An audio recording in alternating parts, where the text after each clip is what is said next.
vamos a hablar desde Bioazul de la gestión sostenible del recurso agua, un recurso limitado, muy preciado, fundamental para la vida y para el desarrollo económico y para la preservación de los ecosistemas y la biodiversidad. Por tanto, cada gota cuenta. El 70% de la superficie del planeta está cubierta por agua, es un planeta azul, pero solo el 2,5% es agua dulce y de ese 2,5% solo un 1,2% es agua que está disponible para la vida y para el desarrollo económico. ¿Y cómo se utiliza este pequeño porcentaje? Pues básicamente en la agricultura, que se lleva un 70% del total del agua que se extrae a nivel mundial. En países como España o el arco mediterráneo, este incluso puede ser un 80%. Después le seguiría el uso industrial, con un 19%. Y por último, el uso urbano. En los últimos 100 años, la población mundial se ha multiplicado por 3 y el consumo de agua por 6, doblando la tasa de crecimiento. Y además se prevé que en los años venideros este aumento sea de un 1% anual, debido al aumento demográfico, el desarrollo económico e industrial y los cambios de patrones de consumo. Si esto se cumple, en el 2050 más de la mitad de la población mundial vivirá en regiones con estrés hídrico. En un contexto de cambio climático que genera, entre otros problemas, un aumento de los fenómenos extremos, como pueden ser las sequías o la escasez, y en el contexto también de crecimiento demográfico, vamos a ser más sobre 10.000 millones en el 2050, hay mucha preocupación sobre el impacto de la agricultura en el recurso hídrico. Además de la inseguridad en el acceso al agua, los agricultores se enfrentan a otros problemas como es el precio creciente de los fertilizantes, la competencia entre biocombustibles y agricultura. Por tanto, se tiene que plantear el uso de recursos no convencionales, como puede ser el agua regenerada y el agua desalada. Y esto es lo que estamos trabajando en Bioazul, en el desarrollo de soluciones ecoinnovadoras para la gestión más sostenible del recurso agua, principalmente en tratamiento, regeneración y recuperación de sustancias de valor que puedan ir en el agua, todo muy en línea con los principios de la economía circular. Cuando hablamos de reutilización en agricultura, cerramos ciclos de agua, pero también cerramos ciclos de nutrientes, que son fertilizantes para las plantas. Mis compañeros van a hablar de proyectos de investigación, desarrollo e innovación en los que estamos trabajando, financiados por la Comisión Europea, como por ejemplo Richwater, y por la Fundación Prima, como por ejemplo Fit for Reuse y Bonex. Como decía Antonia, el agua regenerada juega un papel muy importante en la gestión de los recursos hídricos. Cuando hablamos de agua regenerada, tenemos que tener en cuenta que antes de regenerar tenemos que tratar, y ese proceso se lleva a cabo en las estaciones depuradoras de aguas residuales, que a la hora de gestionar un tratamiento posterior, son los tratamientos terciarios o las estaciones regeneradoras, ya recibimos el agua tratada cumpliendo con los parámetros de vertido que establece la norma. En cuanto a tecnología de regeneración, no hay una solución universal. Se plantean procesos técnicos diferentes en función del uso del agua y del punto de partida. Bien, si hay un complemento, o sea, un proceso de tratamiento secundario existente, o se ejecuta una obra global de tratamiento secundario más terciario, regeneración, de nueva construcción. En el proyecto Richwater se optó por implementar una solución de tratamiento que nos diera la oportunidad de trabajar con diferentes usos establecidos en la norma por entonces válida, el Real Decreto 1620 de 2007.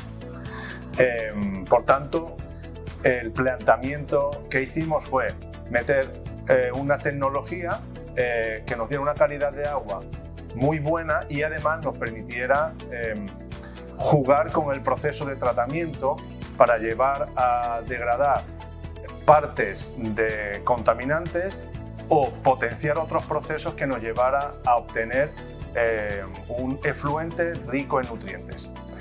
El proceso Richwater parte del agua residual urbana que se recibe en la EDAR de Algarrobo, por tanto compartimos algunos tratamientos primarios como tamizado grueso, separación de grasas y arenas, y desde la arqueta de reparto alimentamos al primer paso de tratamiento en la planta Richwater, que es un tamizado de finos.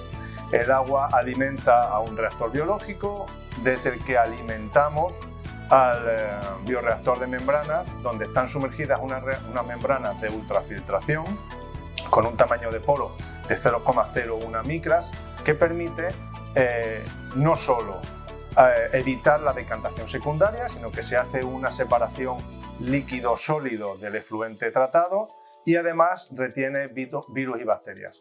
El efluente de permeado, que pasa a través de las membranas, es conducido a través del sistema de desinfección en el que utilizamos lámparas ultravioletas y ozono generado in situ. Este proceso nos permite hacer una reutilización directa del efluente tratado en campo, en el que además monitorizamos las condiciones nutritivas del agua tratada, midiendo amonio, nitrato, potasio, cloruros, además de pH, conductividad, para así poder hacer una solución nutritiva adaptada a los requerimientos del agricultor, en este caso nuestros socios PHM La Mayora. Las aguas regeneradas tienen un enorme potencial para aliviar la situación de escasez en la que vivimos, pero sin embargo también existen ciertos riesgos, ¿no?, que están relacionados con la composición de estas aguas. Por tanto, es necesario la adopción de buenas prácticas para minimizar esos riesgos y optimizar sus beneficios. En eso hemos trabajado en Bioazul en el proyecto Fit for Reuse, que es un proyecto financiado por la Fundación Prima, de cooperación con el Mediterráneo, y que en ese proyecto se han desarrollado distintas soluciones para el tratamiento y la regeneración de agua, y desde Bioazul hemos desarrollado una guía de buenas prácticas para que ese uso de las aguas regeneradas se haga de forma segura y eficaz. Por ejemplo, en las guías de Fit for Reuse se incluye un resumen del nuevo reglamento europeo que ha entrado en vigor, que entró en vigor en el año 2020, donde se establecen los parámetros de calidad del efluente de la estación regeneradora, que esos parámetros de calidad dependen de distintos factores, como por ejemplo el contacto del agua regenerada con el cultivo, si hay un contacto mayor o si en cambio no hay contacto, también el tipo de riego o la finalidad que se le va a dar al fruto. De acuerdo con el tipo de calidad que se requiere para el agua regenerada, pues serán necesarios distintos tipos de tecnología de tratamiento y regeneración, y eso también se incluye en las guías. También distintos agentes desinfectantes, y esto es importante porque hay que añadirlo con la concentración y en la dosificación adecuada para que no se formen productos indeseables que puedan perjudicar la calidad de los frutos. Otro aspecto muy importante es el de la conductividad eléctrica. Normalmente las aguas regeneradas tienen un mayor contenido en sales que las aguas convencionales, y por tanto es necesario controlar este parámetro y en ocasiones, cuando sea necesario y si tenemos un cultivo especialmente sensible, pues diluir. Otro aspecto muy importante es el de los nutrientes. Las aguas regeneradas contienen nutrientes en su propia composición, y esto puede ser un beneficio, pero si no se gestiona adecuadamente también puede ser perjudicial. Por tanto, en nuestra guía hemos añadido una sección con cómo hacer un correcto balance de masa, un balance de nutrientes, para calcular la cantidad de fertilizante que sería necesaria, teniendo en cuenta los nutrientes que ya lleva incorporada el agua regenerada. Y otro tipo de aspectos, como algunos casos de estudio, como el que se ha llevado en Cesena, Italia, en el marco del proyecto Fit for Reuse, o otras posibilidades de reutilización, como la recarga de acuíferos, también se incluyen en estas guías. Y es una prueba, ¿no?, de que a la hora de desarrollar la tecnología hay que tener en cuenta otro tipo de aspectos, como aspectos formativos o también de gobernanza o política, que complementan al desarrollo tecnológico y en el que también trabajamos desde Bioazul.